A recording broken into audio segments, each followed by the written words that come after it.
तो हम लोग यहाँ पे देखते हैं कि वो कौन से क्राइटेरिया है या कौन से प्रॉपर्टीज है जिसके बेसिस पे हम किसी मालिक्यूल को कह सकते हैं कि ये जेनेटिक मटेरियल की तरह एक्ट करेगा। तो इसके लिए सबसे पहला है कि उनमें एबल टू जनरेट रेप्लिका या रेप्लिकेशन, अपने जैसा ही दूसरा मालिक्यूल बनाने की उनके अंदर कैपेसिटी होनी चाहिए। इसी को हम लोग बोलते हैं रेप्लिकेशन या डुप्लीकेशन। तो जिस मालिक्यूल में ये कैपेबिलिटी होगी वही जेनेटिक मटेरियल की तरह वर्क कर सकता है। दूसरी चीज, वो केमिकली एंड स्ट्रक्चरली स्टेबल होना चाहिए, या ये नहीं कि बहुत इजीली वो चेंज कर सके, स्टेबिलिटी बहुत ज्यादा होनी चाहिए उनमें। इसके बाद स्लो चेंजेस भी होना चाहिए, म्यूटेशन जिसको कि हम लोग पढ़ चुके हैं, म्यूटेशन कि जो स्लाइड चेंज थोड़ा थोड़ा करते रहे वो कई जनरेशन तक होते रहते हैं, हर जनरेशन में कुछ ना कुछ नए चेंज होते हैं। तो उससे क्या होता है कि एक ज्यादा बार बार म्यूटेशन होने की वजह से नए फीचर्स आते हैं, नए कैरेक्टर्स आते हैं, और वो फिर इवोल्यूशन के लिए इंपॉर्टेंट होता है। इसी की वजह से इवोल्यूशन हो पाता है। इसके बाद able to express itself in the form of Mendelian characters, मतलब जो भी मेंडल लॉ आपने पढ़ा है उस मेंडल लॉ के हिसाब से, मेंडेलियन कैरेक्टर्स के हिसाब से अपने आप को वो एक्सप्रेस कर पावे। तो ऐसे सब्सटेंस को या ऐसे मॉलिक्यूल को हम लोग जेनेटिक मटेरियल कह सकते हैं जो मेंडल्स लॉ को फॉलो करते हैं या मेंडेलियन कैरेक्टर्स को एक्सप्रेस करते हैं। ठीक है, तो इसके बाद हम लोग एग्जामिन करते हैं वन बाय वन डीएनए को, आरएनए को या अदर को, कि कैसे हम डीएनए आरएनए को जेनेटिक मटेरियल मानते हैं और बाकी को हम लोग नहीं मानते हैं। सबसे पहले हम लोग इसके बारे में देखते हैं। तो both DNA and RNA have ability to direct their duplication not presented by protein molecule. हम जानते हैं कि डीएनए और आरएनए के अंदर वो एबिलिटी होती है, कैपेबिलिटी होती है कि वो डुप्लीकेशन, या हमने अभी बात किया रेप्लिकेशन की, रेप्लिकेशन कर सकते हैं। लेकिन कोई अदर मॉलिक्यूल ऐसा नहीं है जो रेप्लिकेशन कर सके, जैसे कि प्रोटीन मॉलिक्यूल है या कार्बोहाइड्रेट है, ये आपका डुप्लीकेशन नहीं प्रेजेंट करता है। दूसरी चीज इसमें क्या है कि genetic material should be stable enough and not to change in with different stage of life cycle. जो जेनेटिक मटेरियल है वो throughout life cycle stable होना चाहिए। ऐसा नहीं कि अलग अलग लाइफ स्टेज में, लाइफ साइकिल में वो डिफरेंट फॉर्म में आवे, चेंज होता रहे, ऐसा नहीं है। तो या फिर एज के हिसाब से या फिजियोलॉजिकल कोई चेंज आ रहा है बॉडी में, उसके हिसाब से कोई चेंजिंग आ जाए, या इन्वायरमेंट के हिसाब से।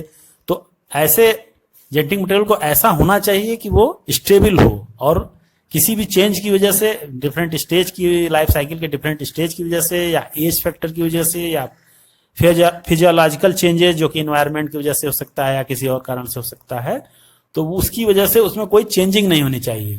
और हम लोग ग्रिफिथ के एक्सपेरिमेंट में ये देख चुके हैं कि डीएनए की काफी ज्यादा स्टेबिलिटी होती है। इवन हम लोग जब वहां पे बैक्टीरिया को हीट किल्ड करते हैं तो बैक्टीरिया तो डेथ हो जाता है, लेकिन डीएनए फिर भी उसका पूरी तरह से डिस्ट्रॉय नहीं होता है। यानी इतना ज्यादा वो डीएनए स्टेबल होता है कि अगर वो ऑर्गेनिज्म डेड भी हो जा रहा है तो उसके बावजूद भी वो काफी समय तक प्रिजर्व होता है, नहीं डिस्ट्रॉय होता है। तो इतनी ज्यादा स्टेबिलिटी होने की वजह से ही डीएनए या फिर हम कह सकते हैं आरएनए भी एज ए जेनेटिक मटेरियल होते हैं, यूज होते हैं, या जेनेटिक मटेरियल वर्क करते हैं। इसके बाद हम लोग आते हैं डीएनए के बारे में। अगर देखें तो डीएनए में 2 स्ट्रैंड होते हैं जो कि कंप्लीमेंट्री होते हैं। अगर वो किसी भी हीट की वजह से सेपरेट होते हैं, किसी भी कंडीशन की वजह से, जैसे हीट है या कुछ और भी, तो वो जैसे ही उनको फेवरेबल या अप्रोप्रिएट कंडीशन मिलती है वापस से वो जुड़ जाते हैं। तो ये स्टेबिलिटी को ही शो कर रहा है कि वो ज्यादातर वो डबल हेलिक्स रहने की कोशिश करते हैं, 2 स्ट्रैंड रहने, और डबल हेलिक्स आपस में जुड़े हुए रहने की उनके अंदर कैपेबिलिटी होती है कि वो जल्दी से अलग नहीं होते, और अलग हो भी गए तो वो बहुत इजीली वो अटैच हो जाते हैं। तो इससे उनकी क्या होती है, स्टेबिलिटी बनी रहती है। तो हम देखें यहाँ पर कि जो जेनेटिक मटेरियल है उसके क्या फीचर हैं और क्यों वो उसको जेनेटिक मटेरियल हम लोग कहते हैं, क्योंकि उसके अंदर ये सारे फीचर्स होते हैं।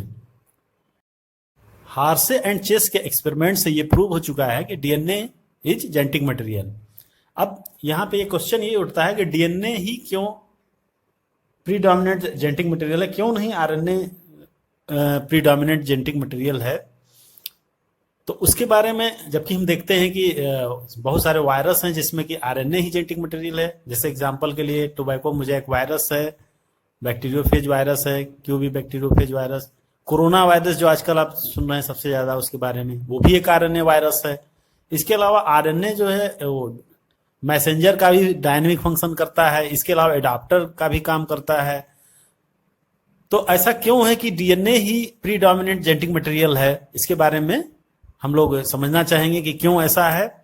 तो इसमें जो सबसे बड़ी बात है वो ये है कि डीएनए और आरएनए के स्ट्रक्चर डिफरेंट होते हैं, और स्ट्रक्चर में जो ये डिफरेंस है यही इसको डीएनए को मोर स्टेबल बनाता है। जैसा कि आप जानते हैं कि जो डीएनए होता है उसमें डीऑक्सीराइबोज शुगर होती है, जबकि आरएनए में राइबोज शुगर होती है। ये आप देख रहे हैं यहाँ पे राइबोज शुगर का स्ट्रक्चर है। और डीऑक्सीराइबोज में क्या होता है, इसमें डीऑक्सीराइबोज में एक ऑक्सीजन अब्सेंट होती है। यहाँ पे जो ऑक्सीजन आप देख रहे हैं ये इसमें डीऑक्सीराइबोज में अब्सेंट होती है। तो यहाँ पे OH group in respect to deoxyribose के ज्यादा है, यानी राइबोज में OH ग्रुप डीऑक्सीराइबोज से एक ज्यादा होता है, जिसकी वजह से जितना ज्यादा OH ग्रुप होगा उतनी ज्यादा अनस्टेबिलिटी होगी, उतनी ज्यादा रिएक्टिविटी होगी। इसका मतलब कि ribose is more unstable than deoxyribose, या हम कह सकते हैं कि डीऑक्सीराइबोज या DNA is more stable than RNA in structural basis, है ना। स्ट्रक्चरल बेसिस पे हम देख सकते हैं कि वो ज्यादा स्टेबल है। इसके अलावा क्यों डीएनए को माना जाता है जेनेटिक मटेरियल के लिए ज्यादा बेहतर माना जाता है, इसके बारे में हम आगे डिस्कस करेंगे। तो हम लोग यहाँ पे अगर डीएनए और आरएनए का कंपैरिजन करें कि डीएनए और आरएनए में कौन बेहतर जेनेटिक मटेरियल है, तो इसके लिए हम देखते हैं कि आरएनए के अंदर जो होता है वो OH ग्रुप एक्स्ट्रा होता है। OH ग्रुप एक्स्ट्रा होने की वजह से ये थोड़ा सा ज़्यादा रिएक्टिव है, और इन रिस्पेक्ट टू डीएनए तो हम कह सकते हैं कि ये यहाँ पे RNA is less stable then DNA. दूसरी चीज़ यहाँ पे जो आरएनए है वो कैटालिटिक प्रॉपर्टी होती है, तो आरएनए की कैटालिटिक प्रॉपर्टी होने की वजह से भी ये ज़्यादा रिएक्टिव है। तो दो रीजन हो गए, एक एक्स्ट्रा OH ग्रुप और दूसरा कैटालिटिक प्रॉपर्टी। इस वजह से आरएनए जो है वो ज़्यादा रिएक्टिव है, लेस स्टेबल है, जबकि डीएनए मोर स्टेबल है। इसके अलावा हम अगर आगे डिस्कस करें तो इसके अलावा हम देखते हैं कि इसमें जो यूरेसिल होता है, यूरेसिल की वजह से भी आरएनए लेस स्टेबल होता है, जबकि डीएनए में इसके जगह पे थायमिन होती है।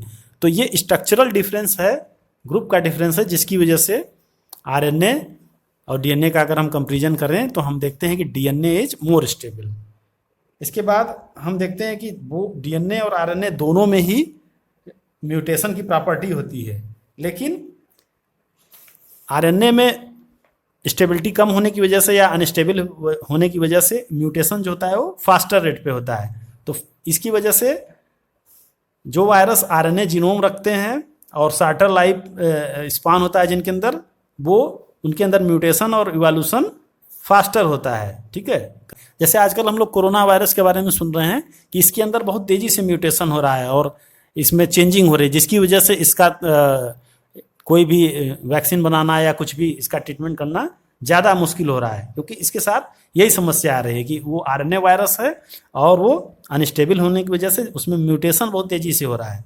इसके बाद आरएनए को जो है कि हम लोग, आरएनए का फ़ायदा क्या है कि RNA can directly code for synthesis of protein, और वो अपने जब प्रोटीन को इजिली सिंथेसिस कर सकता है तो कैरेक्टर्स को भी इजीली एक्सप्रेस कर सकता है। जबकि डीएनए के साथ क्या है कि डीएनए आरएनए के ऊपर डिपेंड होता है, डीएनए डायरेक्टली किसी भी प्रोटीन को या कैरेक्टर्स को एक्सप्रेस नहीं कर पाता है। प्रोटीन बनेगा नहीं तो एक्सप्रेशन भी नहीं होगा, यानी उसको आरएनए की हेल्प लेनी ही पड़ेगी।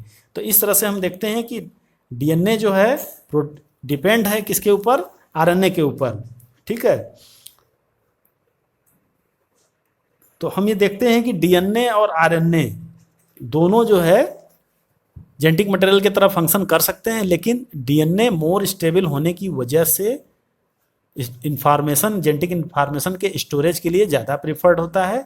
इसीलिए हम कह सकते हैं कि DNA is more better genetic material. इसके अलावा हम देखते हैं for transmission of genetic information RNA is better. तो जेनेटिक इंफॉर्मेशन के ट्रांसमिशन के लिए आरएनए बेटर है। क्यों? क्योंकि वो डायरेक्टली प्रोटीन को सिंथेसिस कर पाता है, जबकि डीएनए डायरेक्टली प्रोटीन को सिंथेसिस नहीं कर पाता है। तो कुछ चीज़ें हम देखते हैं कि डीएनए में ज़्यादा, हालांकि कुल मिला के डीएनए ज़्यादा स्टेबल मॉलिक्यूल है, ज़्यादा डोमिनेंट स्ट्रक्चर है, लेकिन कुछ फीचर्स आरएनए में भी होते हैं जो उसको ज़्यादा बेटर बनाते हैं। इसीलिए वायरस में बहुत सारे वायरस जो होते हैं वो आरएनए उनमें जेनेटिक मटेरियल की तरह होता है,